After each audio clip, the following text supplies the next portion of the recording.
From days of long ago, created by the cosmic legends of the universe,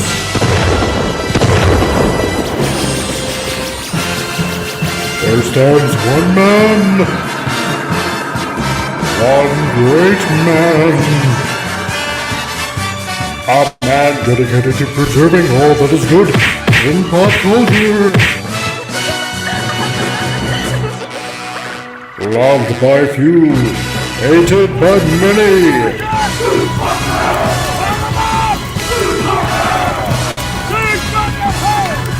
Alone in his fortress of awesomeness, he battles fearlessly against the wolf, the evil, the unjust.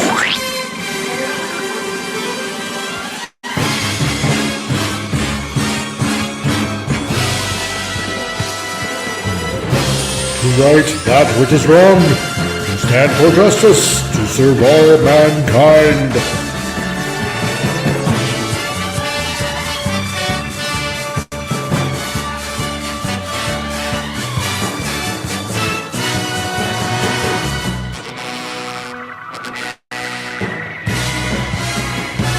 He is the one, the only, the Comic Relief Crusader.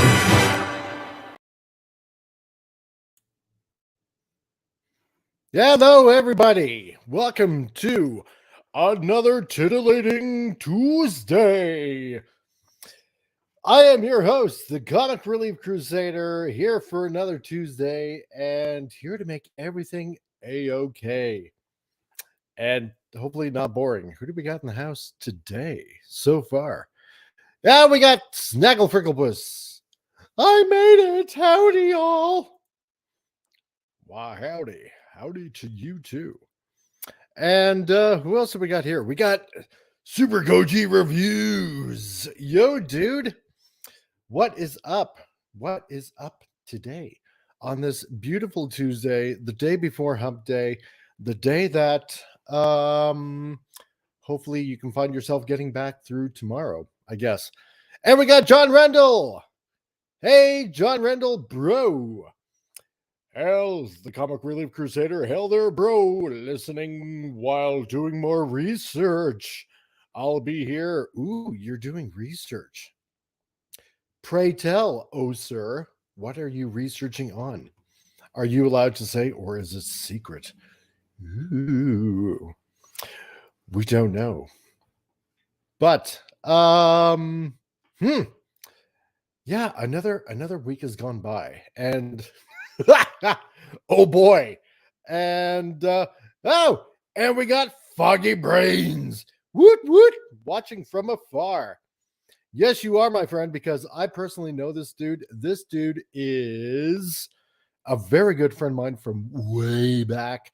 And I'm not going to be dating myself here by mentioning how far back. No, what the hell? So pretty much 30 years, wouldn't you say? I think so. Yes. And for all of you that are in right now, this guy, Foggy Brains, he has his own YouTube channel. Check it out. It is it is a lot of 420 fun. Let's put it that way. So check him out. Funny guy, full of content. He's been doing his channel for, I believe he told me 7 years, something like that. So he's been doing it a lot longer than I have, but we stem from, how should I put it, the same comedic values as I do. So if that's any indication of what his channel is like, let's put it that way. And we got Felix Ass. Hail to the chat and panel. Nice to see you, dude. Awesome. And John, history of Pittston, Pennsylvania. Ooh, really nice. And the rise of the oh God, I'm going to throw my back out if I try to pronounce that. Oh, the coal industry, along with the canal railroads and so on. Oh, that sounds really interesting. So, we are old, LOL, experienced and knowledgeable. That is correct, sir. Yes, in our aged point of view, I guess we are. So you know what? I thought Because usually on Thursdays I'm on the Manorama show. Um, and usually he likes to start out with like a meme or two, or just kind of other things. So I thought, you know what, might as well start out the same way. Yes, and Felix, yeah, hail to you, good sir. Glad you can make it. Really awesome. Glad that you can make it tonight. Um, so I thought, um, you know what? I'm going to start off the the day with something funny. I mean, heck, might as well, right? So I'm gonna bring it up here in screen, and um, oh, my wife, forgive me, but this is just so funny. It's not funny, but it's funny. So I'm gonna share it here. Okay. Oh God, I laughed when I said this. When I saw this. So, Irish midget accused of posing as a leprechaun to extort from 26 women in exchange for a pot of gold. A 3 foot 4 inch Irishman was arrested this morning for allegedly taking advantage of credulous women by posing as a leprechaun and jeez, and extorting favors. Let's put it that way, because we got to be careful. We're on YouTube now, and they have new rules. And extorting favors in exchange for a fictional pot of gold hidden at the end of the rainbow. Oh my lord. I saw this. I could have went with, okay, the cop lady, the one that's been, in the news everywhere. Um I could have went with that, but that's too widespread. But I saw this and I'm thinking, wow, that's I'm sorry. That's just sad, pathetic, and on did he get any action? I I don't. Oh, he probably got action when he was arrested. His arm was probably twisted, and I'm sure the women found out that when he was not actually a leprechaun, I'm sure they gave him a certain amount of action as well. Let's put it that way. And I'm not talking about any of the naughty kind. But you know what? Yeah, I saw this, and this is just, I'm sorry. It's funny, but it's not funny because, on one hand, okay, you would think, you would think that in this day and age, A, people don't really believe in leprechauns. B, you would think that a lot of these women that he bamboozled were smart enough to realize there's no such thing as leprechauns. And C, to think that this, and for this guy to actually think that this plan would work. Yeah, I I don't know. Oh my lord. I just gotta, oh god. This is, yeah. That's a face palm in itself. I don't know what to say. I don't know what to say. I don't know how this guy um managed to bamboozle 26 women. 26. How? How does how do 26 women, just go around and I don't know, Mary, but I think that I think that little leprechaun guy, I think he's on the up and up. I think I just might go for the pot of gold at the end of the rainbow. But I know he's asking for a lot, but gosh darn it, you know, I could use a new extension for the house. And yeah. I don't get this. I don't get this. Yeah, and so he did. It's exactly right. Oh Lord.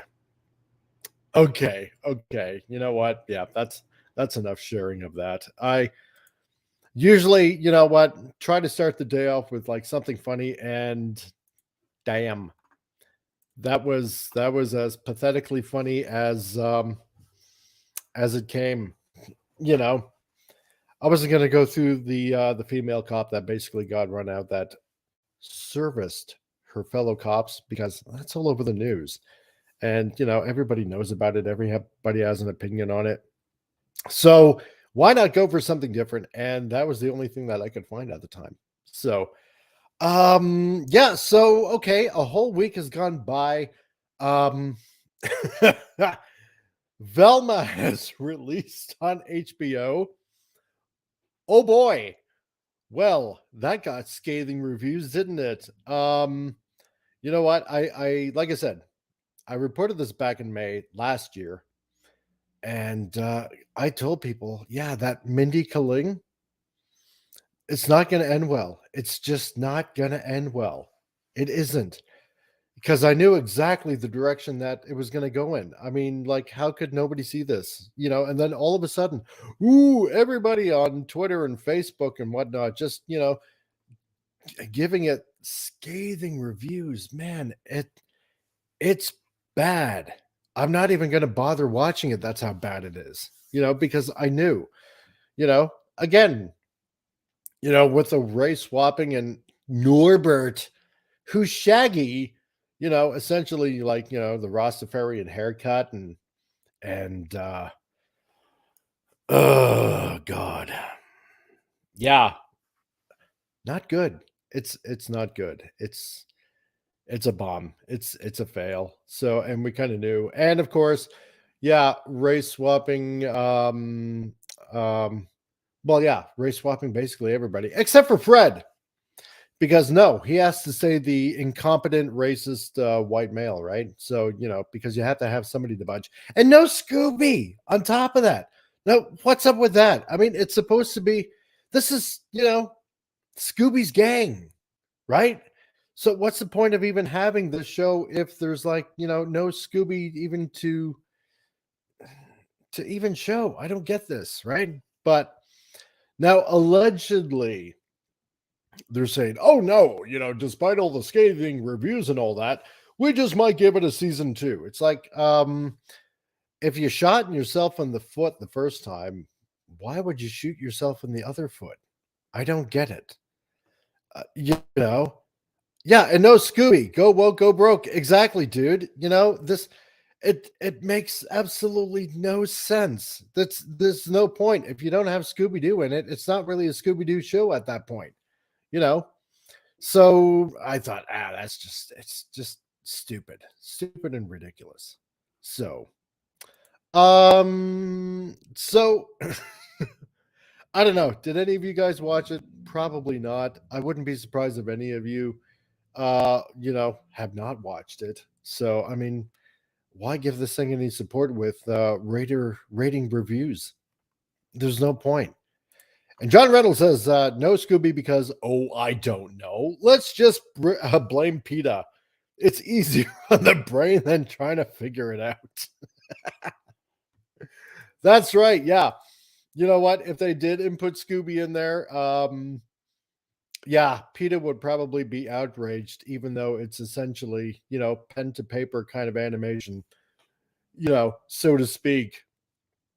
And yeah, they'd probably you really can't race swipe a dog, so I guess you would have to give it like a race breed, maybe.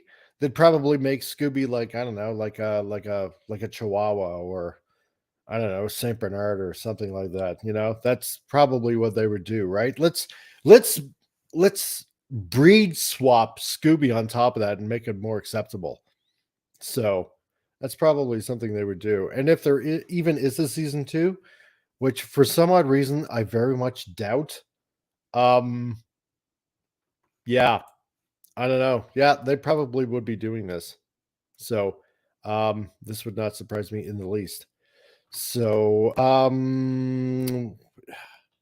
yeah. So, what else? What else has been going on in the realm of entertainment? Well, let's have a look here. Um, and we got the Lost Wanderer. Evening, Lost Wanderer. Great to have you here. And Felix has it. Yeah, turn him into a poodle. Yeah. Oh God.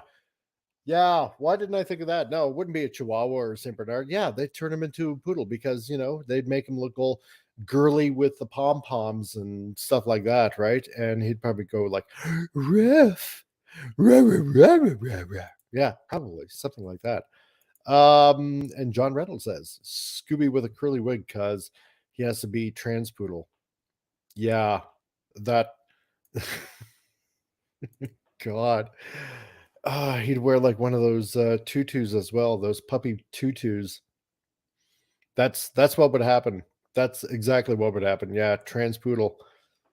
Oh God. So let's see what else is going on here. So, in some latest news, that's what's going on. I am looking for because if you remember a couple of weeks ago, we did our movie review of what's coming up in this year, and so this was kind of interesting that this came out. So, with Guardians of the Galaxy 3, James Gunn says Adam Warlock is definitely not the good guy in Guardians of the Galaxy 3. So, this is interesting. Um, you know what? In a way, I kind of see his point of view in a certain sense that I know with the Guardians of the Galaxy movies, some of the history with certain characters has been changed around. Like Star Lord's origin, right? Ego was his dad. And because I'm just such a hardcore canonist, I suppose that's a word. Um, obviously, many of you probably know if you read any of the Guardians of the Galaxy. I mean, I read more probably of the Jim Valentino Guardians of the Galaxy back in the 90s. So I was used to the future Guardians of the Galaxy, but I like them just nonetheless.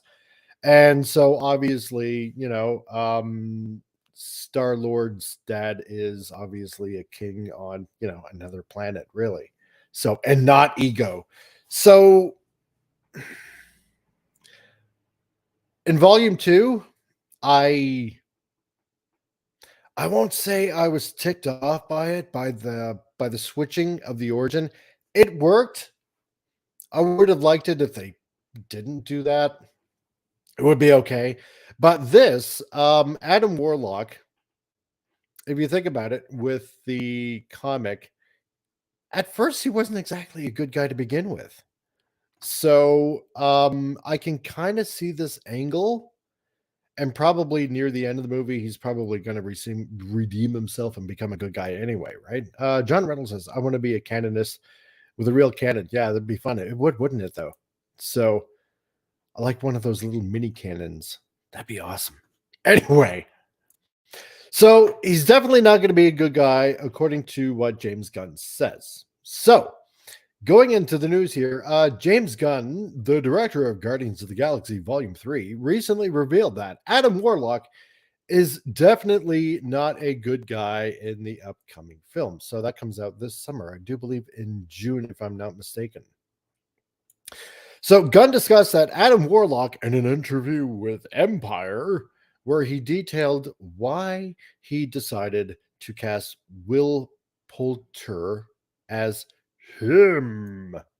Because as we know in the comics, he was referenced as him before he took on the name Adam Warlock. Because he didn't have a name back then. So the director relayed, people online were saying, "Oh, Tom Cruise should be Adam Warlock." No, sorry, I can't see that. Can't see that. However, that wasn't who he was looking for, Gun detailed. I wanted someone who was youthful, Well, that kind of makes sense. And I wanted the person who had the dramatic chops and the comedic chops, not only for this movie, but for what Marvel will use Adam Warlock for in the future. Okay, I can see this, right? Because, Adam Warlock, yeah, first of all, being called him because that's how he was referenced to in the comic before, like I said before he took on the name, you know, Adam Warlock. And generally, we all know James Gunn and, especially his movies with Guardians of the Galaxy, definitely the Christmas special, which was awesome, by the way. And his work with Peacemaker and the second Suicide Squad movie, it does have his offbeat kind of humor. So I hope it's not going to be too offbeat. Probably not. It's going to be, well balanced. So far, like pretty much else, um, in his movies. So um him, pronoun alert, deploy the emotional support hamsters. No, we will not be deploying the emotional support hamsters. It's going to be the emotional support guinea pigs. So I can see it, and leaving the character to Marvel because this is obviously going to be his last film. Um, I'm hoping they don't muck it up, but more than likely they're probably going to. So I mean, we'll just have to see, right? So, as for what moviegoers can expect from Adam Warlock, Gunn revealed he's not just out to take down the Guardians of the Galaxy. It's kind of more complicated than that, Gunn said. Then he went on to declare, but he's definitely not a good guy. What we're seeing is the infant form of Warlock, newly out of the cocoon. Ooh, so I do hope that we get to see the cocoon. That looks like basically baby back ribs. And he does not understand life very well. Basically, he's a baby. Well, yeah, that's true, right? Because as an infant, I'm guessing he's just gonna really learn all of this going through, right? So I'm guessing at the end of his little story arc and whatever cataclysmic thing is going to happen, yeah, he's gonna end up the hero. So, this rather does kind of make sense, in a way. And James Gunn, he really doesn't fail to deliver as well. So I'm hoping for the best. Let's put it this way. So Adam Warlock was first teased in Guardians of the Galaxy 2. That's right, as a mid-credit scene, as we saw in the end of the movie, where High Priestess Alicia of the Sovereign reveals that he created the next step of her people's evolution. She details more powerful, more beautiful, more capable of destroying the Guardians of the Galaxy after a shot from the birthing pod, Alicia states, and I think I should call him Adam. So, yeah, we did see this at the end of Guardians of the Galaxy 2. So, we kind of knew it was going to come around. And you know what? I was kind of okay with this because if you remember in the original Marvel comics, he was created by AIM, obviously as an artificial human, dramatically overpowered as well. So that essentially rose to, I suppose you could say, Marvel cosmic status because he's always been involved in everything very cosmic-y in the Marvel universe. So, in this case, I'm okay with a little bit of the retconning of the history in the Marvel MCU in this case because it kind of makes sense, right? It goes more into the cosmic-y kind of thing rather than, something happening on Earth and he just, nicks off, right? It works, in my opinion, at least. So, so the tease in Guardians of the Galaxy 2 indicated a slight change in Adam Warlock's origin from the comics. Yep, like I mentioned before, when he first appeared in Fantastic Four 66. He was the creation of a group of human scientists operating out of a place called the Citadel of Science. Ooh, I like that. Their goal was to create a new race or breed of living beings that they could control in order to conquer mankind. Their initial results were a success in the creation of him, or Adam Warlock, but their control mechanisms were unable to contain the sheer power invested in Warlock. That's right. So, so yeah, instead, Warlock revolts against his creations, knowing their evil intentions. He harnesses enough energy to leave the planet Earth, and by doing so, destroys the Citadel of Science and the menaces that built it. Yeah, no, I do remember this issue, so it was quite good. So, after leaving Earth, Warlock would return and have a brutal encounter with Thor. That's correct. However, he would flee the Asgardian and return to his own self imprisoned exile in space. While drifting in his cocoon, he would encounter the High Evolutionary. So I am expecting that actually in Guardians of the Galaxy Volume 3. So this kind of makes sense as well. Because if you remember the previous trailer, the planet full of humanoid animal, I don't want to say the word aliens, but let's just say genetically modified animals. It makes sense that obviously this is where the High Evolutionary is hanging out, and obviously where Rocket comes from, right? So it makes sense that this is going to be the whole plot.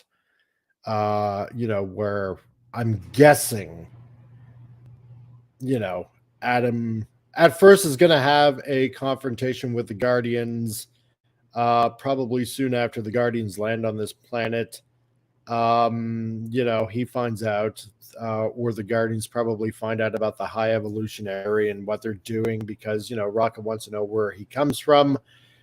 And a whole bunch of shenanigans happen, and Adam realizes, oh, these animaloid people are, being oppressed or experimented on, and that's truly evil and probably have to do away with the High Evolutionary. Big battle ensues, and Adam Warlock probably becomes their friend, and I'm sure that, there's going to be one or two Guardians that probably are going to die. Don't ask me how I know, but I'm just guessing. So while drifting in his cocoon, he would encounter the High Evolutionary and learn of his Project Alpha, which is to create a new Earth far more perfect than the old one, to deny its human race that instinct of gross aggression, which has made a hell where should have been heaven. The High Evolutionary would create his counter Earth because that's right, it was on the opposite side of Earth, on the other side of the sun, so Earth would never really see it, if I remember correctly. But his vision would be absorbed by his previous creation, the Beastman. That's right, because they went toe to toe. Who aims to shape the clay of counter Earth into his image. So that's right, yeah. So Adam Warlock would then serve to volunteer, yada, yada, yada, yada, yada, and it's going to go more into that. And hey, we got Pop Culture Mechanic. I'm glad you could join the chat, my dear sir. How's it going tonight? You missed the funny news at the beginning, so I'm not going to go through it again. You're just going to have to rewind. Be kind and rewind and see the funny news at the beginning. Trust me, it's hilarious. So I think this is what's gonna happen. Yeah, he's gonna fight Guardians. He's going to realize, oh no, you guys aren't that bad, and then end up fighting the High Evolutionary. So it should be interesting. It should be good. I'm sorry to see James Gunn go. Because I do really enjoy his Guardians of the Galaxy movies. But yeah, what do you guys think? I'm interested to know all the mirth and merriment of what is going along in your guys' brain. So, yeah, it's going to be interesting. Going to be interesting. I can't wait for this movie to come out. However, I'm thinking that, you know what? It doesn't surprise me if somehow at the end, um, I'm betting by the way the MCU verse is going that they're either going to kill Drax, Rocket, or Star Lord. Somehow, some way, I think that's probably what's going to happen. And I'm guessing it's either going to be Drax and it's going to be Lord, and they're probably going to leave Rocket in it. And they're probably going to make either Gamora. I can't see that Nebula would head the Guardians, and I really can't see Mantis. But I'm betting that they're gonna bring Gamora back, and somehow I bet you they're gonna make her team leader now. So I don't know. Yeah, things are good today. Reviewing a Marvel comic. Well, we're just kind of reviewing the news of upcoming films and whatnot, and something that James Gunn reported, so that Adam Warlock, or him as he's going to be known as, is not going to be the good guy. So, and I'm thinking that he's not going to be the good guy at first, but he's going to have the proper story arc that James Gunn actually knows how to, script, and he'll end up being a hero at the end of the movie. That is my guess. So, and that is my take on that. So, what do you guys think? What do you think is actually going to happen? And for Guardians of the Galaxy 3, I'm curious as to picking your brains. So, and Foggy Brain says, bring in Angela. Ooh, I hadn't thought of that. In the comics, she is with the Guardians. That's right. I've completely forgot about that. From the Spawns universe. So for she is now Marvel and Thor's sister and badass. That's interesting. Ooh, wouldn't that just burn at McFarlane's craw to put Angela in the movie, in the Guardians of the Galaxy movie? I think it might be too late because this is scheduled to come out in June. And with the trailer already out, it probably might be too late. But you know what? It wouldn't surprise me if they now put Angela in another Thor movie, if they actually do another Thor movie. I mean, the last one was just disastrous. Love and Thunder. Oh my God. If you hadn't seen it, Taika Waititi's gotta stop with just Thor movies, just with anything with Marvel at this point. Oh God, that movie was just so bad. Oh, it's like a child wrote it. But you know what? If they do, that would be an excellent stepping point to bring Angela in. And if anything, it would just, irk it would just irk Todd McFarlane. So oh, I would just love to see the fuming of that happen on the internet. So, but you know what? Yeah, I'd be all for it. Seeing Angela in it, maybe not in Guardians of the Galaxy, but definitely Thor. I'd be okay with seeing that. The only problem is, depending who the writers would be, I mean, they would obviously, make Angela more badass than Thor, right? And the reason is this: not that I am opposed to seeing, a strong woman character. I'm not. Don't get me wrong. Okay. But, because I mean, take Ripley from Aliens. Strong woman character. She carried it just great. Not a problem. Right? Sarah Connor of Terminator. Again, um, her character development throughout, I'm going to say the only two movies that she was really in. She started out, well, I mean, let's put it this way. She was a waitress, right? In the very first Terminator movie. And from this, weak, essentially, I don't like saying the word, weak woman, but weak in the sense of, well, you guys know what I mean, right? Just a woman just trying to find her way in the world, waitressing and whatnot, and she's thrown in a situation, where a robot from the future is essentially trying to kill her. So she finds her strength, right? Same with Ripley. So I don't have a problem with, a strong female character. It's nothing to do with that.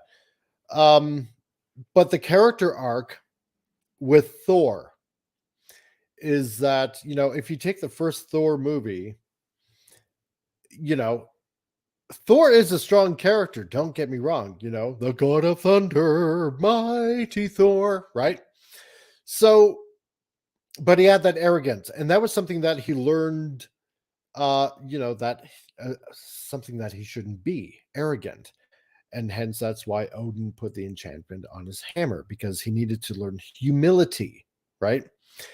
And so you have this buildup of the character, where he finds humility, and carries himself pretty well through the first two movies. After that, when Taika Waititi, God, I hate pronouncing that name because I'm always thinking I'm screwing it up.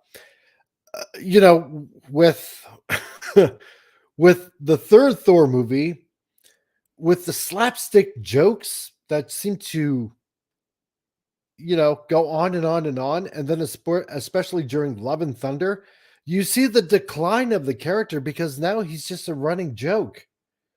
Especially in Infinity War, in the second, Infinity movie, right? Where he's just, like Tony Stark said, hey, Big Lebowski, right? He's just a friggin' fat slob. He's supposed to be the king of Asgard at this point, and he's like, this big schlub of a human being. So, and the way the writers have gone in the current MCU, their phase 4, um I fear that they were just making the brunt of all jokes again, right? That basically, strong female Mary Sue Angela, even though she is, the best of what she's the best at, like all Asgardian warriors basically should be anyway, would just upstage Thor. I would like to see her, don't get me wrong. I'd like to see her in a Thor movie. That'd be awesome. But that's probably how they would write it. That's what I'm thinking, right? So, and Foggy Brain says Ripley and Sarah, according to Jennifer Lawrence, they didn't happen. That's right. Jennifer Lawrence did it first. So nobody else existed before Jennifer Lawrence. That's right. So, and Last Wanderer says, I hate, hate what they did to Thor. Dude had PTSD and they made a joke out of it. Exactly, right? You know, he loses his home, he loses his dad, and and it's nonstop poking fun at him. And it's ridiculous. So, yeah, and this is how they would end up writing it, right? They just keep on poking fun. It's probably cracking a few jokes left, right, and center. Say, "Oh, you poor baby," let mommy carry you through. It would be something stupid like that, where it should be basically if they were to introduce Angela in it, because obviously, uh, the mighty Thor, she, she Thor, okay, Jane, she's dead now. All right, obviously. So hate to spoil it for you, but no, it should be like a partnership essentially, right? You're my equal. Let's fight these bad guys. I'm not here to upstage you. I'm here to fight with you, right? And that's the way it should be. But, obviously it wouldn't be that way anyway because, it's the Marvel MCU right now. and that's what's essentially going to happen. Foggy Brains, yeah, Thor rivals Superman in powers, so yeah, they need to redeem him in the next film. Exactly, right?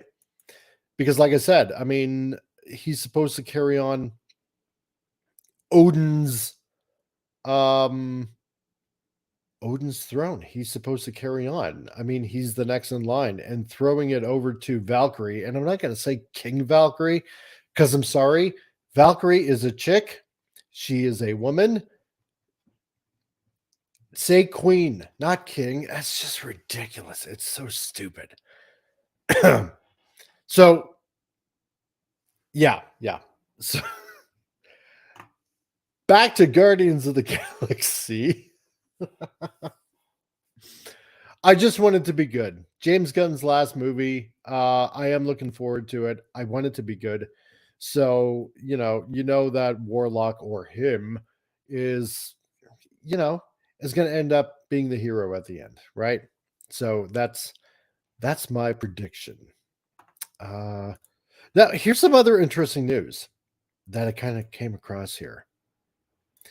Um, Something to do with China, with China. So, China, Black Panther, Wakanda Forever, Ant-Man, and the Wasp: Quantumania secure February release dates. The first Marvel movies in the market since 2019. Reports Dateline. Well, this is interesting. Okay. And I'm not surprised by this. Um, because considering you want to know why, the reason is this, okay? The reason why a lot of these Marvel movies, as of late, have not been showing in China, and this should come as no surprise to anybody anyway, because obviously I reported lots of other people's like Neurotic, Doomcock, and whatnot have been reporting this, and it's been all over the news like last year. Well, all over our type of news last year. The reason why it's finally debuting in China, not that I support communist China whatsoever, but anyway, um, because let's see, Black Panther, not really woke stuff. And if you want to know what I mean by that, well, let's put it to you this way. Lightyear did not debut. Oh, I wonder why. Eternals did not debut. Oh, I can't imagine why. Doctor Strange Into the Multiverse of Madness did not debut in China. Quite a few Disney movies did not debut in China. Why? Because there's a common reoccurring theme. And it was because of the woke LGBTQ RXTUV WXYZ kind of content in it. So, I mean, not only did the fans here in North America, and I'm not bashing on the community, I'm not, okay? It's when you retcon certain characters or you try to inject a certain type of message that has nothing to do with the characters in the first place.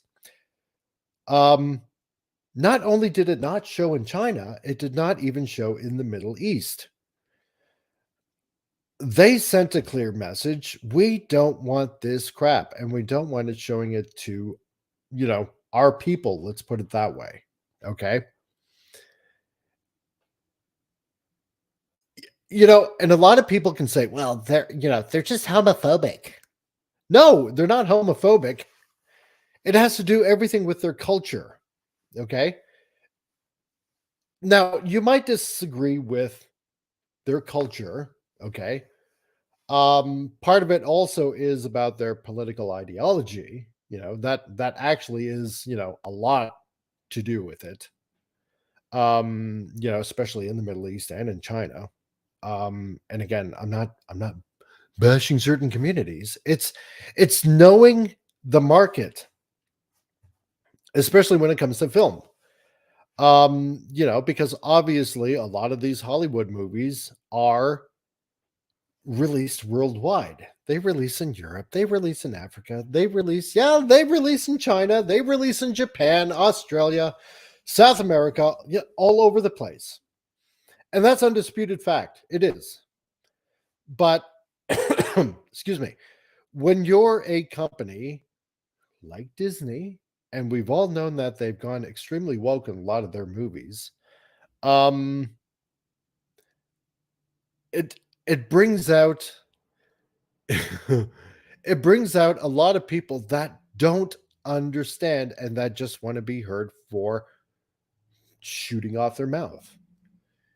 You can't go ahead and call a culture, that they're wrong in their ideology because it doesn't agree with mine. Well, from their point of view, it's the same thing, right? Foggy brains. I'm in that alphabet suit, and I 100% agree with you. There you go. Right? Exactly. Um, the the LB, the LGB, the LGBLT. Okay, yeah, I get it. All right, the sandwich. Yeah, all right, fine, I get it. God, I fell into that joke, didn't I? Um, but no, no, yeah, foggy brains. Exactly that. You can't make a culture, a whole country, or or a few countries. You can't make them bend their knee just because you're butthurt over what they believe in. You know, that you're no better than, the conquering hordes of Mongolia, like Genghis Khan, and submit or die. It's along the same lines, right? You don't agree with my personal worldview. Well, then, I we have to cancel you. We have to boycott you. We have to blah blah blah blah blah. Right? So, and it's ridiculous. It's foolish. It's retarded. It really is. So because Black Panther, which I saw, was just garbage. I'm sorry. It is. And that's not being racist. It's not. Has nothing to do with it. It's not being racist. It's the fact that, well, I remember a few years ago, Marvel put out a word. We're not going to replace Chadwick Boseman. Okay. And everybody's like, you know, hey, that's really cool of you. You're probably just, you're gonna, CGI him in or something like that with the next movie. That's what a lot of people were expecting. Okay. That they were gonna do, like, something like a deep fake kind of thing, simulate his voice, something like that. Because they said, and I will try to find that article, but they said they wanted to honor Chadwick Boseman and Bosman, whatever you pronounce his last name as, and they want to keep him as Black Panther. And probably a lot of you people out there remember that, right? But no, they replaced him with Suri, and of course she's the new Black Panther, and of course she's invincible, even though she hung out in the lab pretty much like most of her life. And from what it seems like, has zero fighting abilities, but of course, because she communed with the afterlife, or whatever it was, that all of a sudden she has magical fighting abilities all of a sudden, and took on Namor, the the Mexican Namor. Oh God, which is, oh crap. Not gonna swear because YouTube guidelines, they'll dox me or something. But Mexican Namor. Oh, sweet mother of God, with Mexican Namor. Oh God, that movie was trash. I'm sorry. But it got a golden Emmy. I don't care. Because you know what? At this point, it seems to me, you know what? And God help me if I'm wrong. If I'm wrong, fine. I will admit that I'm wrong. but to me, it just almost seems like a token award that got. I'm sorry. Um. Anyway, and Ant-Man, because what it sounds like now that it's being released in China, it would seem like to me it doesn't have any woke bull in it. So that's what it looks like to me.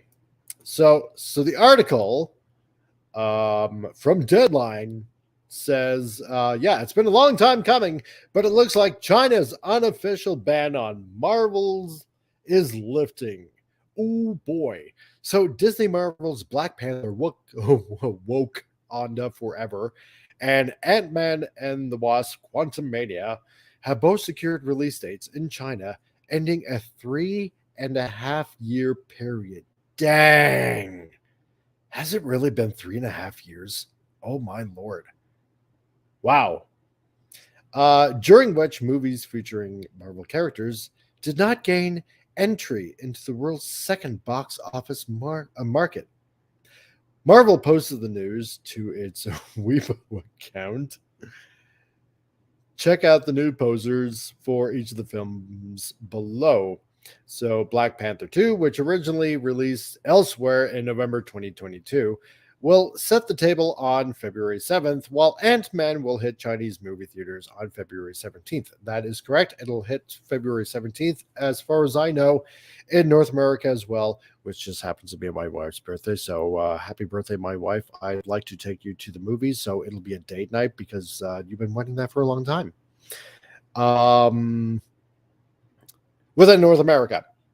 In doing so, they become the first titles featuring a Marvel character in China since Marvel Sony's Spider-Man Far From Home, which is a good movie, um, in June 2019. And the first Disney Marvel movie since Avengers Endgame earlier that same year. So, wow, 3.5 years? Boy, oh boy, oh boy. So think of it this way. In the 3.5 years, because China is actually um, big box office money, imagine how much revenue has gone down the tubes because of wokeness. That's a lot. It's an obscene amount of money. Like, wow. So let's put it to you this way. According to um, Disney's markets, last year, and I believe I have this right. Last year, they earned, I believe it was somewhere along the lines of $4 billion in revenue, money making. Okay. The losses that Disney made, and I believe I do also have this right. They no, they made 4.9. They lost 4 billion. Wow. Oh, hey, and we got Pop Culture Republic in the house. Good to see you, man. It's good to have you here. So, hail to you, my dear friend. So, yeah, made 4.9 and lost 4 billion. So, it's proof enough that a lot of this, and this was last year, right? And this is counting all the Marvel TV shows that came out, all the Marvel movies, the Disney movies, everything, right? Star Wars, they're losing, they're hemorrhaging money. And so if any of you have seen the latest Doomcock video, apparently Bob Iger has seen Indy 5 and reportedly said to Kathleen Kennedy, so if this bombs, you're footing the bill, right? Meaning, as my understanding is, so if this bombs, you're paying for it, right? Oh boy. So if that really truly did come out of Bob Iger's mouth, oh my. I'm very sure that there's going to be a lot of research going on. And so I'm guessing this is why a lot of cleaning house is going to be happening very, very soon. But 3.5 years since Disney Marvel has had a Marvel movie in China. That's wow, that's bad. It's really, really bad. So the article goes on to say this is a very significant turn of events, which may signal a shift in China's stance on the mega brand. We understand that this has been in the works for some time.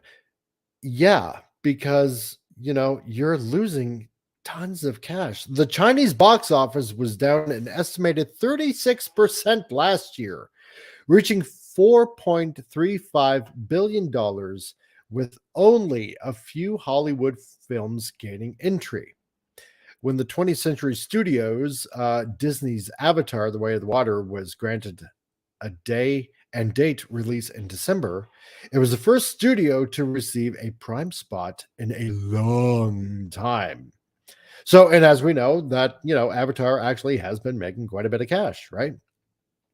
Though it got off to a slow start amid China ceasing its zero COVID policy and concerns from the public about venturing out, it picked up speed and has now grossed 220 million, which again is not bad in China. So the movie also got an extension to February 14th, though it is expected to lose some steam as the Chinese New Year begins on January 22nd. That's right, because Chinese New Year is actually starting up very soon. And that's when a lot of toy companies from China release their figures. That's when a lot of stuff is really pushed to get done before January 22nd because they're gone for 2 weeks. So they want to get in as much money as possible.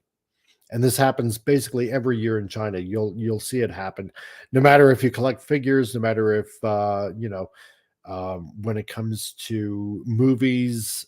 So you'll see a big surge in numbers happening in China. But yeah, so this is what's happening. So John Randall, it's not about the money, it's about continuing to pound the long nail that is the message into everyone's head until it sticks. Yeah, exactly. But I mean, I would say also, knowing that Disney is just another, at this point, another faceless corporation that just wants to get as much money as possible, plus on top of that recoup losses. um no, it's it is about trying to spread that message, but they're realizing, I think, that that message is making them lose money. So I think that they're going to reevaluate their business sense at this point. And it's like, what, look, guys, we're all like, losing money. Maybe we should tone it down. Maybe. Gonna see what happens. So, Pop Culture Republic saying Disney hemorrhaging money? Huh? I didn't see that coming. No, exactly, right? Who could have thought Disney losing money? No, that's impossible. So, since Far From Home, such Marvel movies, um, to miss a slot in China have included Black Widow, Spider-Man: No Way Home, The Eternals, Shang-Chi, and the Legend of, oh god, that was another stupid movie. Yeah. Doctor Strange, like I said, Doctor Strange, the Multiverse of Madness, and Thor: Love and Thunder. Exactly, because all these movies were just, woke crap. It was just bad. Bad. Ant-Man sequel, Quantumania, or Ant-Man and the Wasp gross over 121 million in China in 2018, while the original Black Panther did touch over 105 million earlier that year. This is true. It did. There's a reason why Black Panther did not make a lot of money in China. I really don't want to touch on the subject. Why? Some of you may know why, but that's something I'm not going to get into right now. Anyway, um, so hopefully, Hopefully this will look good because I am looking forward to a good Ant-Man movie. And event progenitor. I've never seen you before, but welcome to the chat. Glad to have you here. And he says, I'm pretty sure Disney is not about earning money. It's all gone downhill since the CEO died right after the Lion King movie got released in the 90s. Yeah, you know what? You could be right. I mean, things were pretty much maybe slowly on the decline. I would probably have to see that does a little bit of digging, but I probably have to agree with that. Did the bad movie thing start because Rise of the Beasts? Um, Probably not. If you're talking Transformers, uh, Rise of the Beasts, I don't know. Oh, you know me, cat pick guy. Oh, okay. Oh, okay. Gotcha. Pop Culture Republic, a good Ant-Man movie. Well, I did enjoy the first one. The second one, not so much. No, you didn't enjoy the second one. I, I, I gotta admit, and you know what? I'll say it. I did like the first two movies. I did. I love the first one. The first one was hilarious. Um, yeah, I'll admit the second one did have a few corny jokes in it and whatnot. Um, Some of it, I suppose, maybe kind of bordering on, silly stupid, but sometimes I like silly stupid, es- especially the giant ant. Especially at the end credits. I think he was playing like what cards or something like that. I just thought it was hilarious. It's funny. It's stupid funny. I kind of like stupid funny. Um, but I I am I don't know. You know what? My prediction, I'm gonna make a video on this in a couple of days about Ant-Man and the Wasp and Quantumania. Um, this is this is what I'm thinking. Okay. It was fun in parts, over not bad overall. Yeah, that was pretty much it, And I did kind of like, the suspense ending, leading up to Infinity War to and yeah, such a cliffhanger. I did enjoy that. But my thought, and I'm gonna put this out maybe on Thursday's video, um, for Quantum Mania, because I know Cassie, obviously, she's going to be in the movie. Okay. And if you're familiar again with any of the Marvel comics, anything that has probably come out lately, um, I believe she's going to be Stature, the character Stature. Okay. And if you're wondering who Stature is, if you're not exactly familiar with the comics, obviously it's Scott Lang's daughter, Cassie, obviously, right? And I'm betting she's going to be essentially taking place for Scott Lang, Ant-Man, um, at the end of Ant-Man and the Wasp: Quantumania. Okay, and she's more than likely going to be um, written into to Phase 5 of the MCU. So, because as you know, they're going to be going back, obviously into the quantum realm. Duh. I mean, that's a no-brainer, right? Um, and let's face it, you know, as actors get older, you know, they're going to get replaced. I don't see why you would essentially replace him. I don't see really a need for it. I mean, you know what? Maybe that's just me. I don't know. Um, but I don't think you have to. I really honestly don't think you have to, because I like his character. It just throws that same kind of goofiness. Not quite the same as James Gunn with Guardians of the Galaxy, but it has its own flavor. Excuse me. And to kind of miss out on that, The way Scott Lang kind of delivers his lines, and he kind of has, you know, a touch of that. I don't want to say, I don't want to say stupidness. It's not really stupidness, but it's just kind of aloofness at times. Um, I don't know. I don't want to see that replaced or just disposed of. So, I'm betting that what they're going to end up doing is killing off Scott Lang's character. It's going to be, I don't know, probably some sort of, heroic sacrifice or make it look like that. And then Cassie Lang basically becomes Stature, because Stature, essentially in the Marvel comics, I believe, since the character's been around since what, 1979. I think she was introduced as Stature in, I believe it was Young Avengers 6 back in 2005, where essentially after the death of Antman, Scott Lang's character, um, she essentially has the same powers as Antman. So I'm just going to say that much. You heard it here first, folks. I'm going to call it right now that Cassie essentially is going to take over for Scott Lang's character. She's going to become the character Stature, and she will replace Scott as as the next MCU character.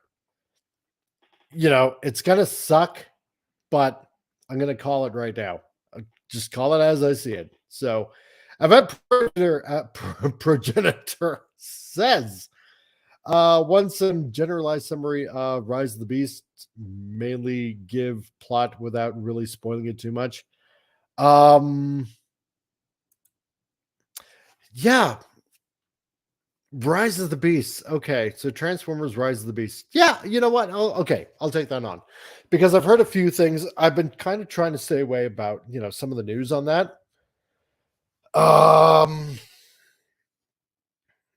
Because I've heard time travel. I heard, okay, that this takes place during the 90s, which I kind of get.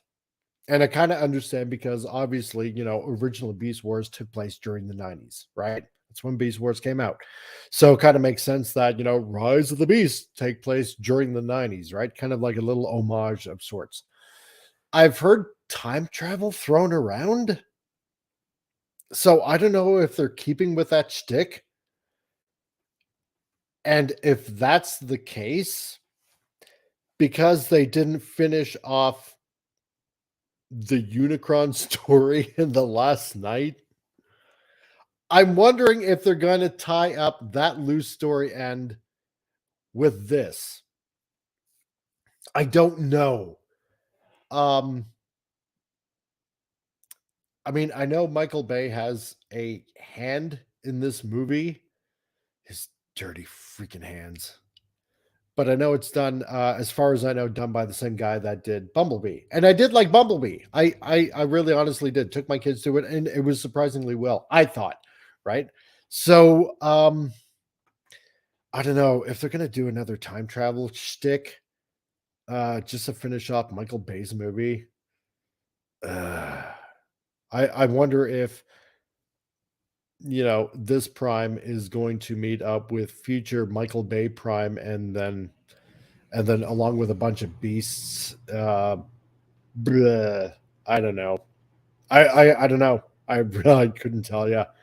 Pop culture Republicans. I hate to say it, but I could see that. Yeah, plenty of life in Scott Lang as a character, but yeah, there's an opportunity to kill him off and replace him to further the MCU. Yeah, and that's what I'm thinking, and that's why I'm going to put it out on.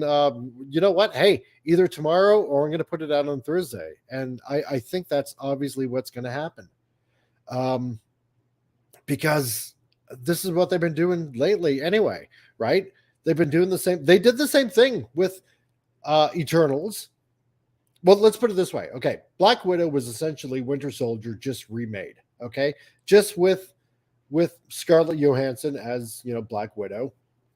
Simple as that, right? It's just essentially that. Eternals a lot of race swapping and gender swapping characters. Don't get me started with Shang-Chi, but basically, her friend, whatever her friend's name was, essentially like, stole the show. So, um, just yada yada yada, right? I mean, it was the same thing um with Hawkeye, replace her with with a younger character. WandaVision. I mean, nobody knows where Vision is now, and you know, trying to make it look like she's the victim when she took over an entire town, and nobody will ever know what you've gone through. You tortured an entire town, but no, it's all about you, Wanda. And it's the same thing with Doctor Strange and the Multiverse of Madness. It wasn't really a Doctor Strange movie. It was all about Wanda again. So yeah, yada yada yada. And so it makes sense that this is what's going to happen with Scott Lang. So tired of it. Tired of it, dude. Just bloody tired of it. Um, so event progeny blah, blah, blah. Event. I'm just gonna call you event.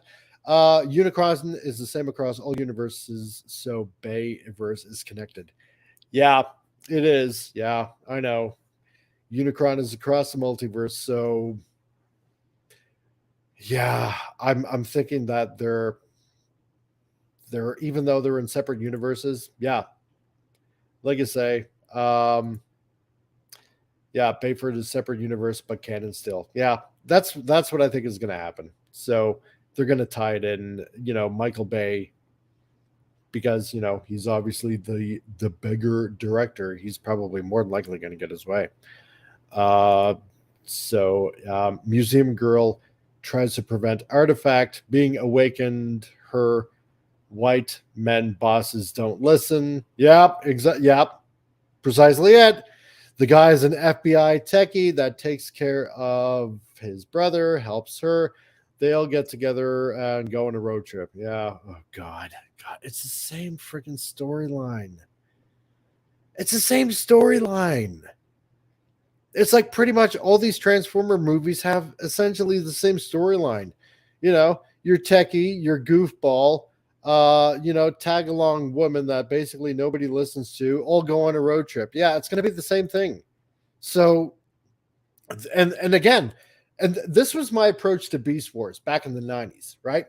When it first came out, I didn't realize anything about the storyline because I didn't know they were going to prehistoric Earth. But let's put it this way: I thought, you know what, animals as Transformers, that's not much of a disguise because it's all about robots in disguise. Well, if this is like during the 90s,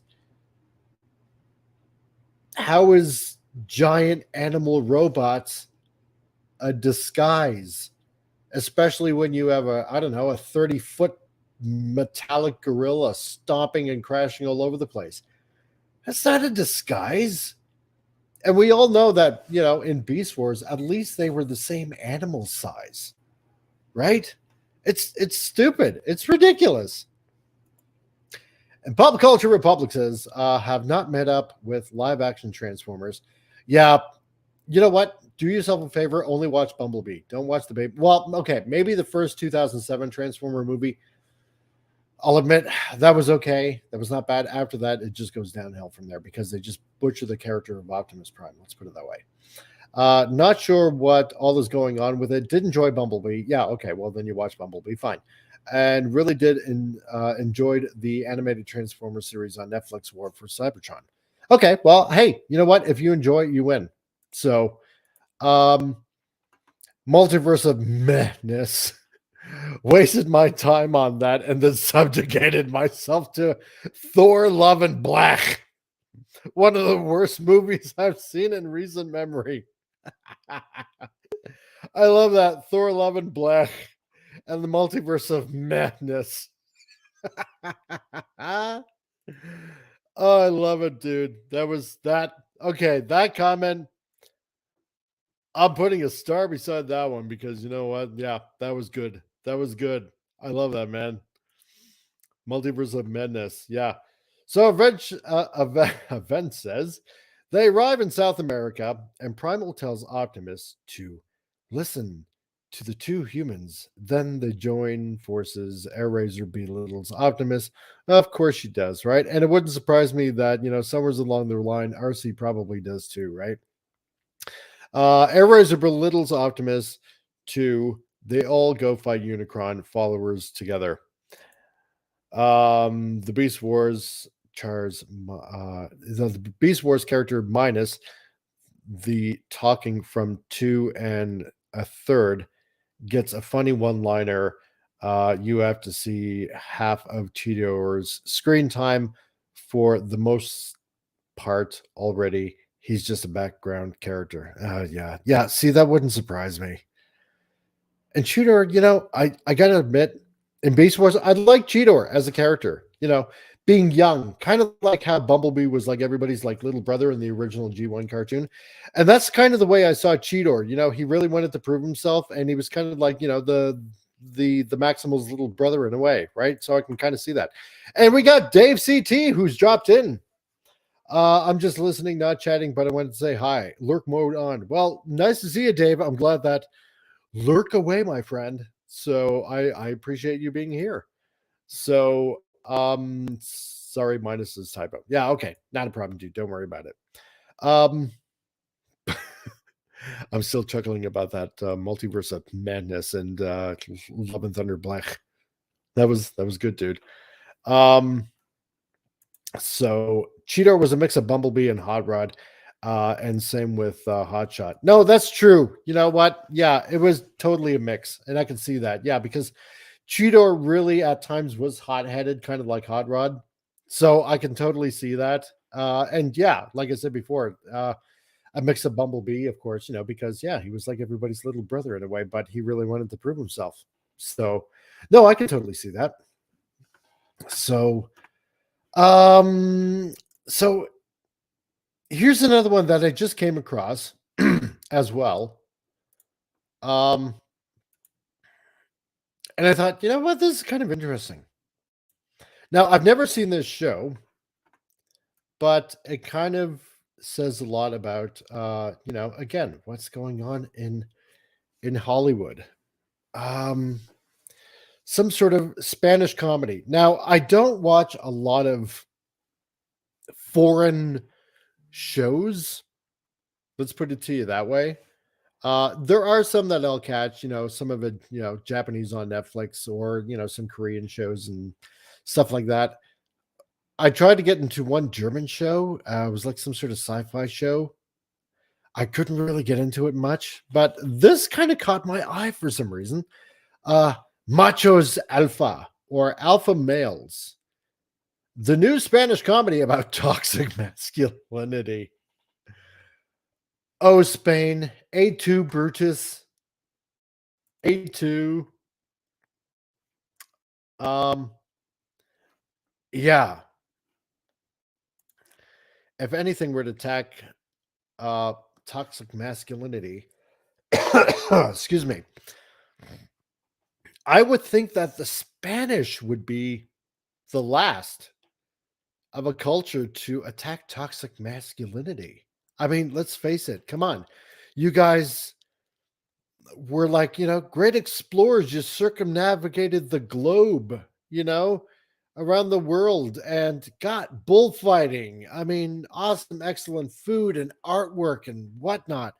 And then this came across, and it's like, wow, a Spanish comedy about toxic masculinity. Now, I haven't gone through the article, but it just caught my eye. Okay. Oh, and of course, it's through Netflix. So why doesn't this surprise me much? And you know what? Because I'm getting on a little aged here, I'm just going to up the font a little bit. So Netflix, of course, it's Netflix because why wouldn't it be Netflix? Um, no, pops, don't make me. So, tu española? Sí, sí. Et moi española. No, no, not really. I'm going to butcher that. I know I am because I know Spanish is similar to French and yeah. Anyway, so Netflix, and you know what, pops? Well, I'm going to say this right now. while I was watching your show, because you were mentioning that, how some of the bigger names, they focus on a lot of kind of like the same news, and it's kind of like up to some of us small YouTubers on our smaller channels that catch some of these little things that go on, that catch these little pieces of news that nobody else really reports of. So I kind of had you in mind when you were on that show with what was it, 24/7 Media, I believe it was. So um yeah, you were also on my mind when I caught this. So Pop Culture Republic says a Spanish comedy about toxic masculinity, much like the Spanish Inquisition. I wasn't expecting that. Exactly, right? Nobody expects the Spanish Inquisition. So you started talking about toxic men, and I show up. Coincidence? No, I don't believe in coincidences. Oh, what the heck? Yeah, your spidey senses must have been going off, right, man? So Netflix delivers a brand new Spanish comedy about four middle-aged amigos overcoming their toxic masculinity. Oh God, you know what? I'm gonna report on this too. I swear to God, I'm gonna make a video about this. I'm going to. So that and the Scott Lang news that I was reporting about. Nobody else scooped me, so I'm calling it first. With an ensemble cast, Machos Alpha, titled Alpha Males in English, tells four different stories about machismo, sexuality, fidelity, and patriarchy. My God. Of course, they would talk about this, right? The series is clever. Oh, I doubt that very much. The series is clever and uses a modern setting, of course it does, that doesn't overwash the plot with social media as other shows do in their attempt to be relevant.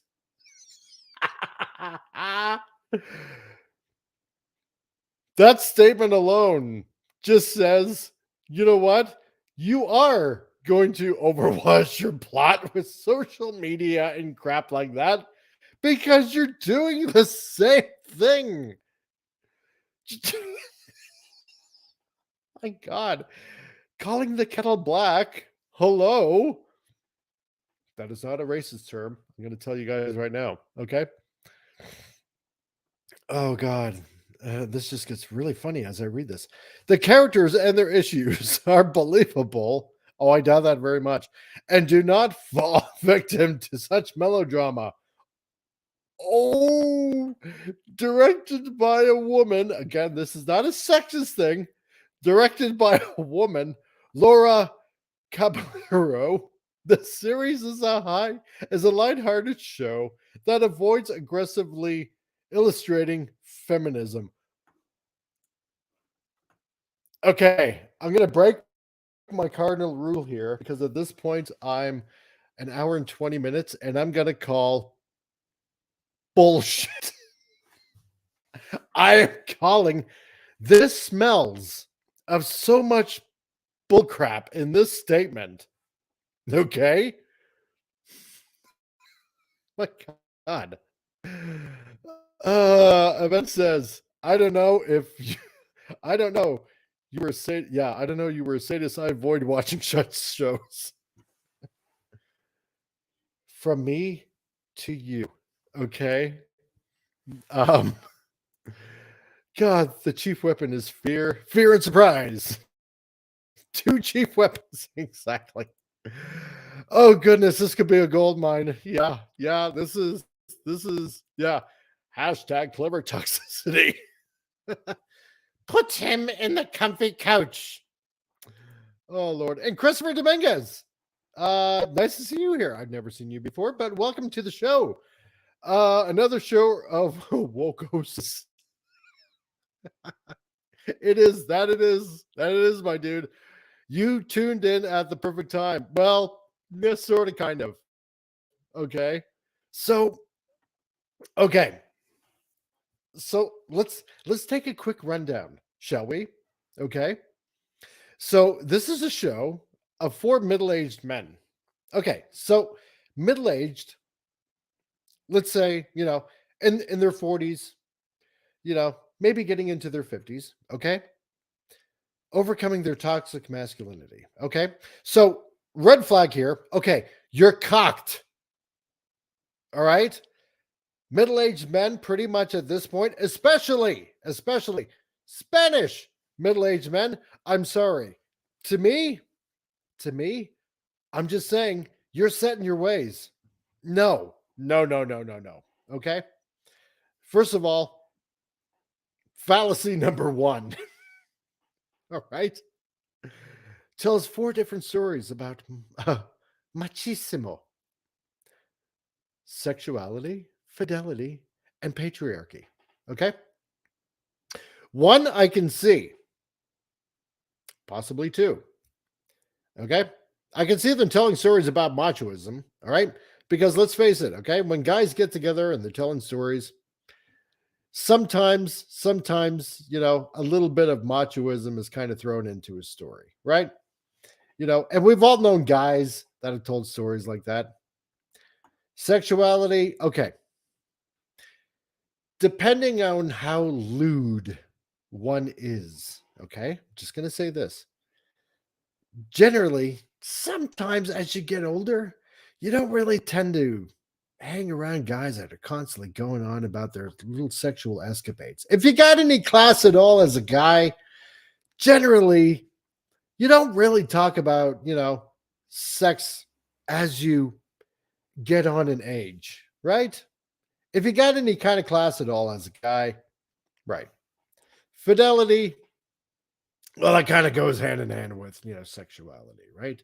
Unless, of course, they're pretending to sexuality as they just recently found themselves.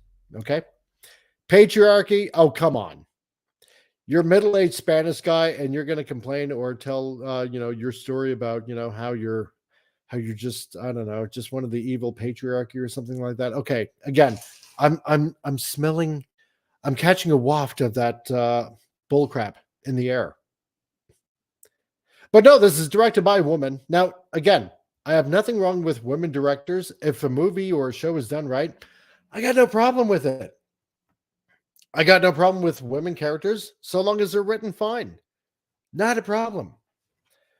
But you're taking a woman. Oh God.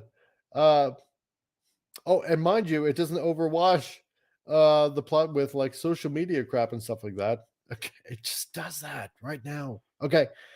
But I'm sorry. Directed by a woman, the series is a lighthearted show that avoids aggressively illustrating feminism. Okay. I'm sorry.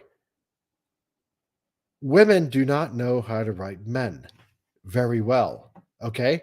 Just like some men do not know how to write women very well. On occasion, yeah, you get it right. Again, going back to what I said about such characters like, say, Ripley in Alien or Sarah Connor in Terminator. Perfectly written, not a problem. But in this day and age, I'm sorry. A lot of women do not know how to write men, just like how a lot of men do not know how to write women. Okay? Cucked. Forget it. It's not happening. You know, already in the first paragraph, this is not a seller of a show. So, Mike is headed for the comfy chair. I am headed for the comfy chair. So, oh my God. Evan says, yeah. Oh, what show was that they're requiring a DNA test to prove how non-white they are? Yeah. Shall we cue Maury? Or I wonder if he even does a show. Yeah. It's for the writers. They have the DNA test. Exactly that, right? Exactly. Pop culture also says, yeah, at event. Wow, you have never heard that one, but I can just see something like that. Exactly. And Pops, I can't wait for this show. They heard about Velma and said, hold my beer. Sorry. Sosténgame cerveza. God, I hope I said that right. Um, yeah. Yeah. And then thank God for Cats to Kill a Mockingbird to show all those women leads in the 80s. That's right. But remember, you know who did it first, right? Jennifer Lawrence did. So yeah, there's that. Shall I go on? We need a good laugh, okay? Because yeah, I am the comic relief crusader, and on top of that, yeah, we're gonna get a good laugh. We're gonna get a good laugh, okay? As this article goes, and it's Hollywood, and they're reporting it, so it must be good, right? So the plot begins. Here we go. The plot begins with four men: Luis, Raul, Santi, and Pedro. Okay, attending a seminar where they introduce themselves by their names, followed by "I'm a sexist." Oh Lord. Okay. The show then cuts to a flashback of 6 months earlier, and the series begins to unfold the events that lead the four friends to attend the lesson about deconstructing sexist pigs. Oh my god. Immediately, the initiation points of the four friends become stories transpire. From this point on, the series presents the men overcoming each of their personal issues through humor. Through humor. No, really? Through humor that is handled with sensitivity. The series is a relaxing watch with an occasional laugh. Occasional? Yeah, okay. Sure, we'll go with that. And here we go. And accurately displays what it is like for men who have subconsciously dealt with these masculinity issues their whole life to overcome their flaws. There you go. They need to be re-educated. They need this is re-education camp, folks. Okay. So they're they're basically going to the equivalent of an AA meeting, okay, and learning how to deconstruct because they're sexist pigs, and yeah, and find out the error of their ways because they've grown up to be, you know, toxic male disheveled human beings. So, God, oh my God, yeah, but it's gonna have the occasional laugh in it. So don't you worry. Man, we need more people coming into this show. A lot of people need a laugh. I'm telling you right now. Um, jeez. Oh Lord, this is this is comedy gold. Um, by the end, they're going to have a four-way love circle. That's right. Yeah, because it's all you need is love, right? So, and pop culture, wow, just wow. That's how they're starting it off. Exactly. Um, yeah, you know what? Yeah, an event is probably right. Yeah, in the end, they're probably going to become all gay. And I renounce my patriarchal ways. How could I have been so foolish? I must now be lovers of men and denounce my patriarchal ways and not be a sexist anymore. Oh God. This is no surprise. This is coming out in Netflix. I'm gonna put this on my saved list, and I'm gonna I'm not I'm not gonna hate watch this. Oh boy, I don't know what I'm gonna do. Okay. So Alpha Muchachos Alpha Pedro and his perception of familia patriarchy. I hope I did that well enough. So after being responsible for some insensitive and misogynistic content from his company. From his company. Oh wow. Oh boy, he's going to be cut down even more. Pedro is asked to step down as CEO, of course, because he's an evil white Spanish man. Step down as CEO from his entertainment network. Oh, really? That's so sad. To knock his masculine pride down even more, his replacement is a woman. Of course it is. Of course. Now unemployed, Pedro breaks the news to his friends and girlfriend. Oh, well, girlfriend's going to dump him. To compensate for his lack of income for the household, Pedro's girlfriend, Daniela,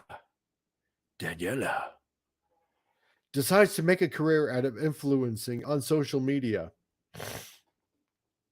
Oh, really? Okay, she's going to go to OnlyFans or something like that. I don't know. As her career thrives, of course it will. And Pedro falls. Pedro finds himself on the opposite end of his familial expectations, which is him in the trophy wife position. Wow. Oh, wow. Of course, because, let's take this man a peg. Like, come on. Come on. He's asked to step down. He doesn't have to step down as CEO. But no, no. He needs to be cucked. He needs to be torn down a peg or two. And yeah. That's okay, honey. Pat pat on the head. I got this, baby. I'll start an Instagram account or OnlyFans, and I'll make enough money for both of us because I care, because I love you. You know, forget all that CEO TV money. I don't need a Maserati anyway. You know, um, Event says, I love how a woman posts on Twitter how she spot her boyfriend on Tinder and complained how all men are sexist pigs. Yeah. Then somehow asked what she's doing on Tinder. Yeah, she's pissed. Oh, crap. The pop culture broke back patriarchy. Yeah, there's the perfect title for it right there, right? Oh God, I'm you know what? I'm really loving this titillating Tuesdays today. Um Dave says, okay, can't listen anymore. Brain hurts. Good night all. Okay, well, Dave, I'm glad you stopped by. Thank you very much for stopping by. Hey, hit the like button and spread because dang, this is juicy, man. Um, but yeah, why would a guy complain about being a trophy husband? Well, I can't imagine. Maybe because his pride just gets in the way and he likes to work. I don't know. Maybe that's just me. So and yeah, wait until he changes topic. Otherwise, you will dream of this tomorrow night. Yeah, exactly right. And pop culture, yeah, Pedro can only redeem himself by coming to terms with his toxic masculinity. It starts writing bad romance novels with strong female characters. Oh God. Okay. Yeah, yeah, it's true. So Predator's plot line is satisfying since the viewer gets to watch this prideful, almost egotistical man have a humbling 6 months. Oh, yeah, I'm sure. Fortunately, it isn't a riches to rag story, as it would impact more than just Pedro. Well, oh yeah, of course it would. It's a nice plot line about a man realizing that an event he perceives to be emasculating is minor. Oh, bull. Any man that is tossed from a job, especially a job that he loves to do, and replaced, doesn't matter if it's a man or a woman, either or, is emasculating in itself. I'm sorry. Yeah, you try getting laid off and see how you feel. Only to be replaced by somebody that'll do the job for cheaper or something like that, right? Come on. Minor might, but still trying to keep with YouTube guidelines. Okay. On to the next guy. Santini overcoming his ex-partner's infidelity. Oh boy. Anybody see that little video blurb about the guy, the British guy that says it's okay that his wife basically sleeps with other men because it opens up their relationship so much better? Yeah, okay, I can foresee where this is coming now immediately. Okay. Mentally lost after his partner's affair, Santini is visited by his daughter, Alex, who forcefully moves into his apartment. Of course, after deciding she cannot live with her unloyal mother. Santini's inexperienced but socially aware daughter gives him the mission to obtain 10 bodies, meaning that he must sleep with 10 women in order to get over his ex. What? What? Oh, come on. Oh, God.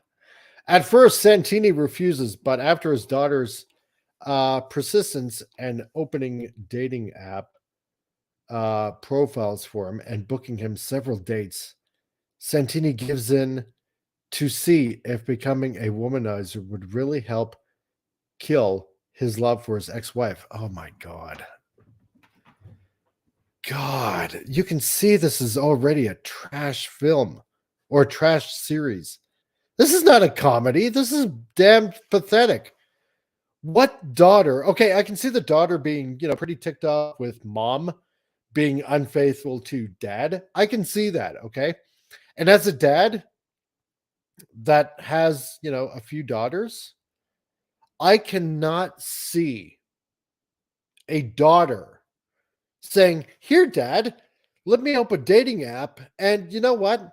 Go around and and sleep behind mom's back. After all, she cheated on you. Go around and whore yourself out with 10 women. And that should help you get over mom." What?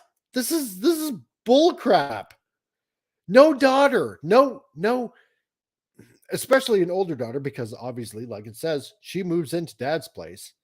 But you know what? No self-respecting daughter. But then again, this is liberals, so she's probably not that self-respecting. No normal daughter would do this. Oh my God. Okay. Theoretically, Santini's daughter's plan has the potential to be successful if executed right. Oh, of course, because it probably will, because she's a woman. Santini's flaw is his inability to rebound correctly. Of course, because he's a white male, right? Consistently bringing up his ex moments before the dirty deed. Oh my God.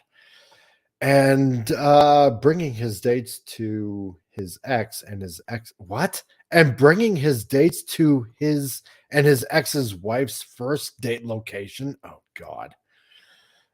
Santini just can't seem to get the hang of using women. Well, if you can't get the hang of using women, then he's probably a pretty decent guy to. Oh, whatever. I'm not even going to get into the mechanics of this. Okay.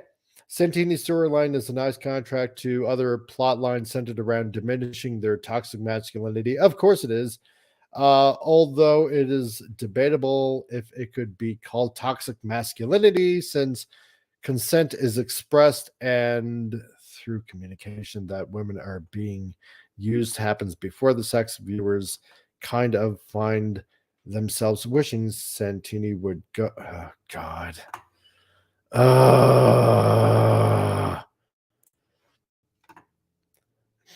Okay. Yeah. Are you trying to get slapped? Yeah, maybe I am. So,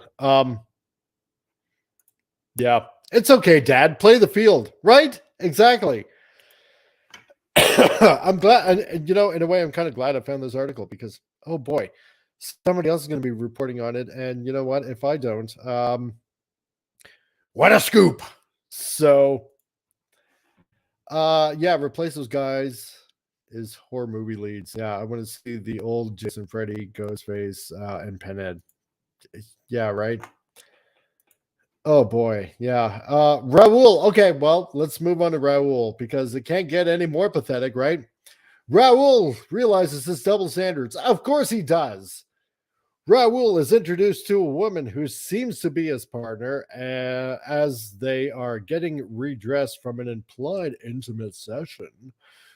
Raul then flashes an engagement ring to the woman. Well, that's nice. To which she sarcastically reminds him, of course, that she is married.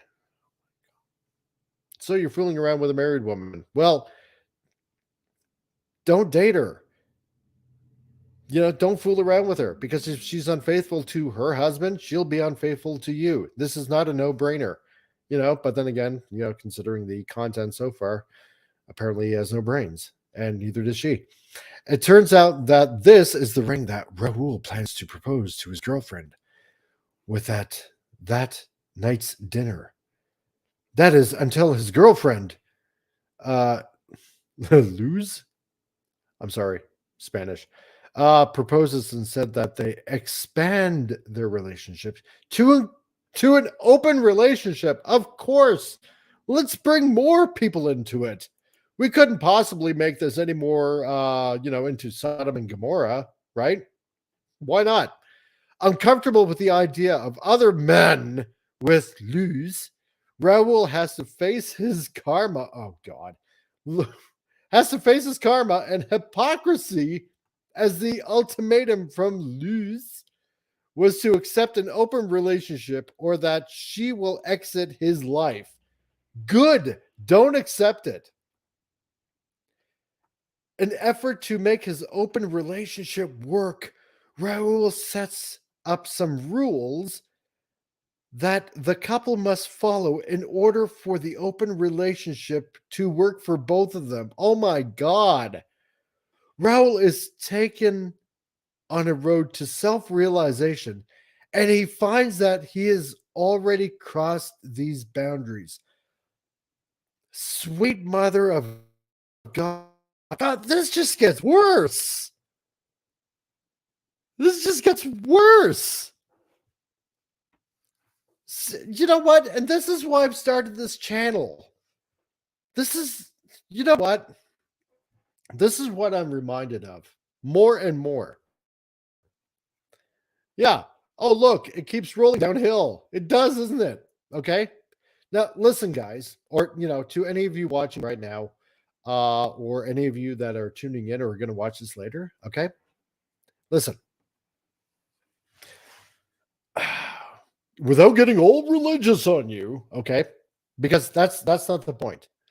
Um, I'm reminded of a story, okay, in the Bible, why God destroyed humanity in the first place with a flood, okay?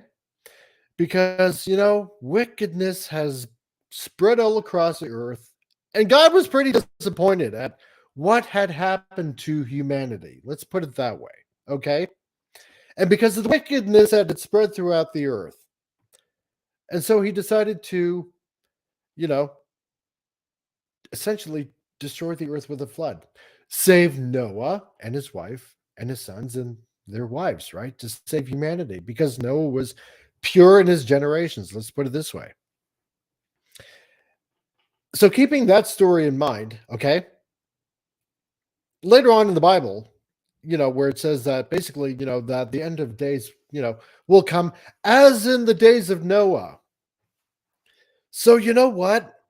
If this is the kind of crap that they really want to spread around and tell you people out there, anyone, not just you guys in the chat, but anybody that might be like watching this later on, okay? This is fine. You being a man, you need to reconsider what you're doing because everything that you're doing that makes you essentially a proper man is toxic. They're they're they're telling you, you know what? if you don't open up your relationship, let's look at what we have so far. Okay. Oh, Dad, it's okay if you just go behind mom's back and cheat with like 10 other women. You know, oh, you. I'm glad that you basically succumbed to the will of your people and quit your job as CEO. It's okay. I'll make the money. Mommy will just make all the money. And get an account on social media, and well, we'll probably know how that's going to go. And oh, Raul, you really want to marry me? Well, then let's bring other people into this relationship, and let's just have a menage. Uh, you know, I don't want to say it because I really don't want to get banned off of YouTube, but you know what I'm saying? A tete. Um, wow, like wow. Man, oh man. And they really want men to swallow this up? They really want culture to swallow this up? Like, are you serious? Event says, oh, Flood, I know why. Have you seen the LA people leaving defecation and use needles all over the place? So, yeah, I could use a flood too. Yeah, exactly. Not just LA and San Francisco and all that kind of stuff, you know. But yeah, in pop culture, Republic says, yeah, the message of shows like this, it's okay to have no morals. It's okay. Like really, this is part of the degradation of society that we're really seeing pushed. And yeah, that's why I'm making the whole Sodom and Gomorrah reference and all that kind of stuff. Yeah, in the end of days, just like it was in Noah's time. Like, oh God, do I even dare go on to the fourth guy? Well, yeah, of course, because it makes for an interesting show, and why not, right? So, okay, Luis struggles with this. Oh, here we go. Struggles with his sexuality and libido. Oh boy, Lord, get me through this. Luis's sexuality is called into question. Of course, it is. When his wife is fed up with his lack of sex drive, leading to a sexless marriage for half a year. Having lost his way from the reputation of everyday marriage and parenthood, Luis explores other ways to spice up the room and find the niche he needs to raise the tent in the bedroom. Oh boy. I feel like Fred Flintstone, like, oh boy. And one of the funniest scenes of the plot, oh, I doubt it's funny. Louise buys a vibrating toy for his wife. Oh, Lord, of course. Esther. And while they are in the midst of trying it out, they are reminded of what made their sex life so hard to maintain with the interruption of their children. Oh, wow. Okay. So it's the kids to blame. Yeah, so kids bad. How dare you have kids? It just puts a cramp into our lifestyle, right? So you got to find the subtle little messages here, right? Because obviously there's an attack on the family now, as you're seeing right here, right? Oh, the reason why we don't have a sex life is because we've had kids. So, with Esther at her last straw, of course, she ridicules Lewis's inability to all their friends. Oh, God. At a dinner party, of course. There, the men gather around one another and come clean about their struggles in the world of women's empowerment. Alpha Males is set to stream on Netflix. When is this going to stream? I'm kind of wondering here because oh boy. No, you know what? Oh God. Yes, so call them out in front of all their friends. That's what a man really wants. Is for everybody to know how much less of a man you can be by letting everybody know how you can't be how you can't satisfy your wife. Yeah, everybody really needs to know that. Why keep it public? Or why keep it private, right? Just humiliate.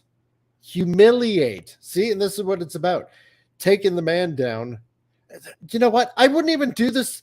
You know what? If let's put it this way, if it was my wife, and thank God it's not my wife. I'm not saying it's me either. Okay, but let's say, would I do this to my wife? Oh hell no! That would crush her. That would crush her. That would be a fast track to divorce. Let's put it that way. Okay.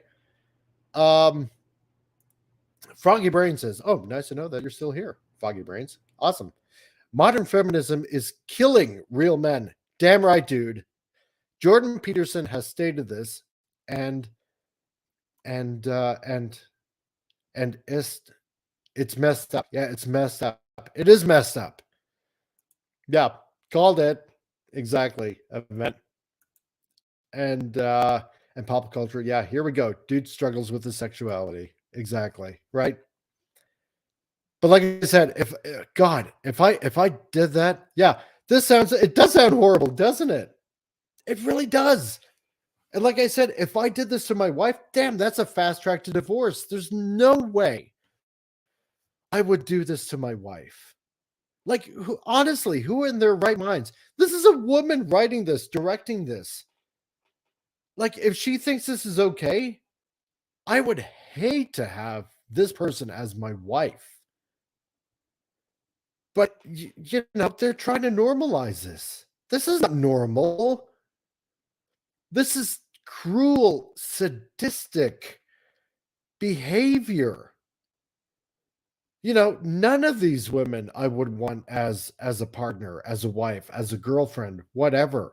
None of these people, and none of these men should should be cucked, should be humiliated, should be basically kicked down like this. This is wrong.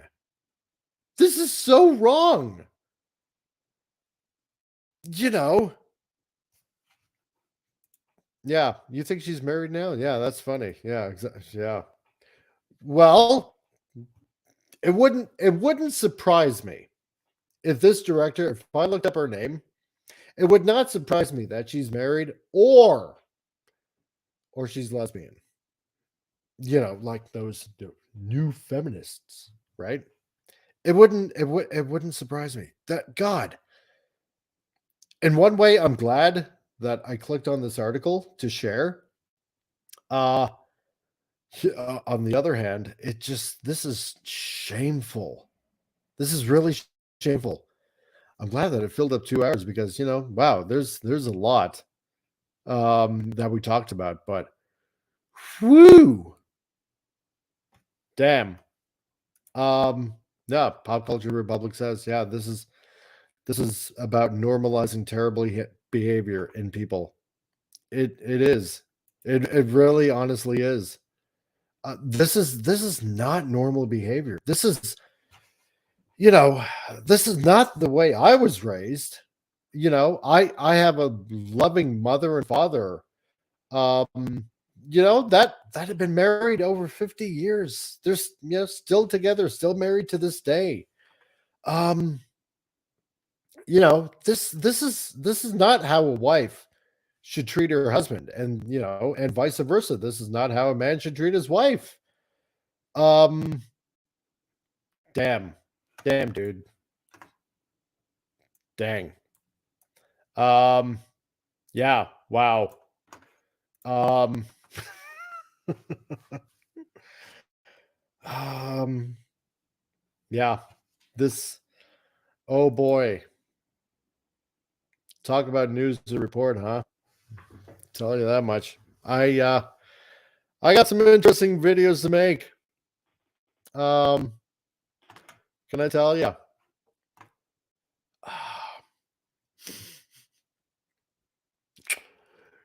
Titillating Tuesdays. You'll only get stuff like this, or got to keep continuing with it, don't I? Wow, wow, wow, wow, wow, wow.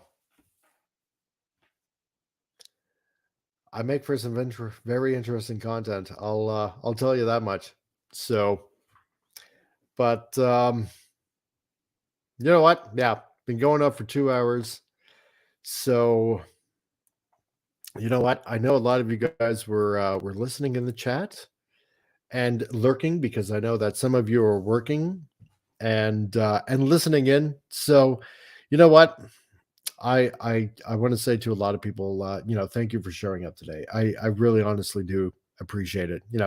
Snackle Fricklepuss, and we had Super Goji reviews, and we had John Rendell. So John, I don't know if you're still listening, if you're out there, thank you for showing up, and of course, my old buddy, my old pal, Foggy Brains, and people check out his channel if you can. Hey, put a link in and advertise yourself away. And Felix Haas, I'm glad that you showed up as well.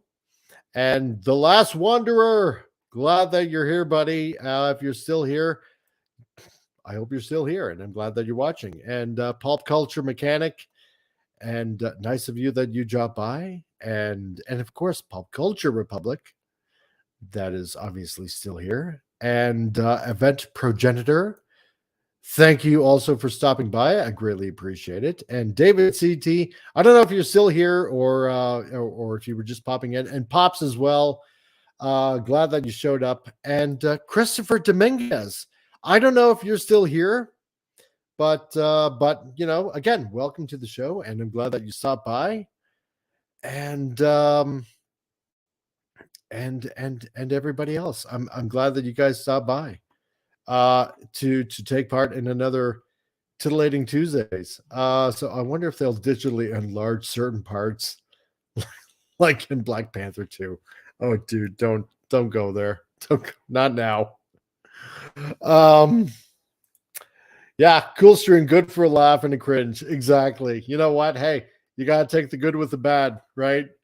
So yeah, at the 2 hour mark, and I got a storefront display that I got to rearrange and make brand new because Valentine's Day is coming up. So, and a lot of other things that I got to take care of. So, but thank you guys for stopping by and having a fun time on another Titillating Tuesdays. Thank you for all of those that partook in. Essentially, I guess it would be the first toy review that I did for I'm using my wrong finger, for that guy right up there, the Quintesson Prosecutor, and the box art that I did for that. It was quite a surprise to get that yesterday, and doing essentially my first toy review. I'm so happy. So, are you happy to see me, or is that a cocktail weenie in your pocket? I don't play on that team, so I am happy to see you, my friend. So,